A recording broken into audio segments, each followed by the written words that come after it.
இன்றைய பயனுள்ள தகவல். மரியா நோவா நியூஸ் சேனலின் இன்றைய பயனுள்ள தகவலுக்கு உங்களை அன்புடன் வரவேற்கிறோம். இன்று நம்ம பார்க்க இருப்பது 5000 அரசு பள்ளிகளில் ஏஐ பாடம். அமைச்சர் ராஜ்மோகன் வெளியிட்ட முக்கிய அறிவிப்பு. இன்றைய முக்கிய கல்வி செய்தியுடன் உங்களை சந்திப்பதில் மகிழ்ச்சி. தமிழக அரசு பள்ளி மாணவர்களின் எதிர்காலத்தை மாற்றக்கூடிய ஒரு புதிய தொழில்நுட்ப கல்வி திட்டம் தற்போது அறிவிக்கப்பட்டுள்ளது. தமிழ்நாடு கடந்த பல ஆண்டுகளாக தகவல் தொழில்நுட்ப துறையில் இந்தியாவின் முன்னணி மாநிலங்களில் ஒன்றாக இருந்து வருகிறது. தற்போது உலகம் முழுவதும் வேகமாக வளர்ந்து வரும் செயற்கை நுண்ணறிவு தொழில்நுட்பத்திலும் மாணவர்களை முன்னோடிகளாக உருவாக்கும் நோக்கில் அரசு புதிய முயற்சியை தொடங்கியுள்ளது. பள்ளி கல்வித்துறை சார்பில் வெளியிட்டுள்ள இந்த புதிய திட்டம் அரசு பள்ளி மாணவர்களுக்கு நவீன தொழில்நுட்ப அறிவை வழங்குவதையே முக்கிய குறிக்கோளாக கொண்டுள்ளது. சமீபத்தில் நடைபெற்ற செய்தியாளர் சந்திப்பில் பள்ளி கல்வித்துறை அமைச்சர் ராஜ்மோகன் பல்வேறு புதிய அறிவிப்புகளை வெளியிட்டார். அதில் கல்வி தரத்தை மேம்படுத்தும் நடவடிக்கைகள், மாணவர் நலத்திட்டங்கள் மற்றும் தொழில்நுட்ப கல்வி தொடர்பான புதிய திட்டங்கள் இடம்பெற்றன. அவற்றில் மிகவும் கவனம் ஈர்த்த அறிவிப்பு என்னவென்றால், தமிழகம் முழுவதும் சுமார் 5000 அரசு பள்ளிகளில் நவீன தொழில்நுட்ப பாடங்கள் அறிமுகப்படுத்தப்பட உள்ளன என்பது. இந்த திட்டத்தின் கீழ் மாணவர்கள் செயற்கை நுண்ணறிவு, கோடிங், பைத்தான், நீரலாக்கம், விர்ச்சுவல் ரியாலிட்டி, ஆக்மெண்ட் ரியாலிட்டி மற்றும் இணையதள வடிவமைப்பின் அடிப்படைகள் போன்ற பல்வேறு தொழில்நுட்ப திறன்களை கற்றுக்கொள்ளும் வாய்ப்பை பெற உள்ளனர். இன்றைய உலகில் தொழில்நுட்பம் மிக வேகமாக வளர்ந்து வருகிறது. பல நிறுவனங்கள் ஏஐ தொழில்நுட்பத்தை பயன்படுத்தி புதிய கண்டுபிடிப்புகளை உருவாக்கி வருகின்றனர்.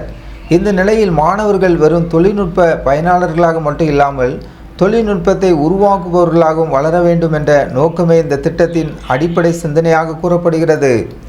இந்த திட்டத்தின் மூலம் அரசு பள்ளி மாணவர்களும் உலக தரத்தில் போட்டியிடும் திறனை பெறுவார்கள் என்று கல்வித்துறை நம்பிக்கை தெரிவித்துள்ளது.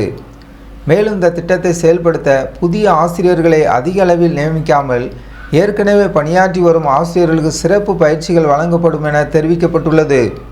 அதாவது ஆசிரியர்களுக்கு முதலில் தொழில்நுட்ப பயிற்சி அளிக்கப்பட்டு அதன் பின்னர் அவர்கள் மாணவர்களுக்கு இந்த பாடங்களை கற்பிப்பார்கள். இதன் மூலம் அரசுக்கு கூடுதல் நிதி சுமை ஏற்படாமல் திட்டத்தை விரிவுபடுத்த முடியும் என்று அதிகாரிகள் விளக்குகின்றனர். கல்வியாளர்கள் பலரும் இந்த முயற்சியை வரவேற்றுள்ளனர். எதிர்கால வேலைவாய்ப்புகளில் செயற்கை நுண்ணறிவு மற்றும் கணினி நிரலாக்க திறன்கள் மிக முக்கிய பங்கு வகிக்கப் போகும் நிலையில் மாணவர்களுக்கு பள்ளி பருவத்திலே இந்த அறிவு கிடைப்பது பயனுள்ளதாக இருக்கும் என்று அவர்கள் கருத்து தெரிவிக்கின்றனர். குறிப்பாக கிராமப்புற மற்றும் பொருளாதார ரீதியாக பின்தங்கிய மாணவர்களுக்கும் உலக தரத்திலான தொழில்நுட்ப கல்வி கிடைக்கும் வாய்ப்பு இந்த திட்டத்தின் மூலம் உருவாகலாம் என்று எதிர்பார்க்கப்படுகிறது. இந்த புதிய கல்வி திட்டம் நடைமுறைக்கு வந்தால் அரசு பள்ளிகளில் கற்றல் சூழலில் குறிப்பிடத்தக்க மாற்றம் ஏற்படலாம். மாணவர்களின் படைப்பாற்றல், ஆராய்ச்சி திறன் மற்றும் தொழில்நுட்ப அறிவு மேலும் மேம்படும் வாய்ப்புள்ளது. தமிழக அரசின் இந்த புதிய முயற்சி எதிர்கால தொழில்நுட்ப உலகத்திற்கு மாணவர்களை தயார்படுத்தும் ஒரு முக்கியமான படியாக பார்க்கப்படுகிறது. இந்த திட்டம் குறித்த உங்கள் கருத்து என்ன?